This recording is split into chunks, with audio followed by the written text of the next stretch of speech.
Senior journalist Krishna పత్రిక editor Piratla Venkateswarlu మృతి చెందారు. ఆయన మరణానికి సంబంధించి మనతో మాట్లాడేందుకు ఆయన కుమారుడు ఫోన్ లైన్ లో కృష్ణ సిద్ధంగా ఉన్నారు. ఆయనతో మాట్లాడదాం. కృష్ణ గారు నమస్తే అండి.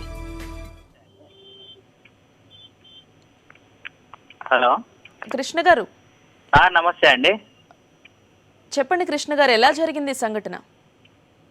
యాక్చువల్గా ఆయనకి కొంచెం అనారోగ్యం పాలయ్యి ఆయన్ని హాస్పిటల్లో లాస్ట్ మంత్ 21st నాడు జాయిన్ చేశామండి.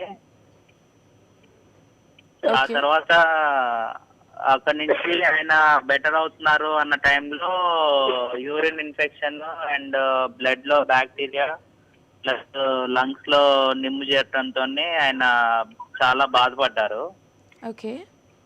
అండ్ మొన్న శుక్రవారం నుంచి ఆయన వెంటిలేటర్ మీద షిఫ్ట్ చేశారండి. ఓకే. ఆ వెంటిలేటర్ మీద నుంచి ఈరోజు యాక్చువల్గా 7:45కి ఆయన చనిపోయినట్టు డిక్లేర్ చేశారండి. ఓకే, థ్యాంక్ యూ అండి. Okay, thank you.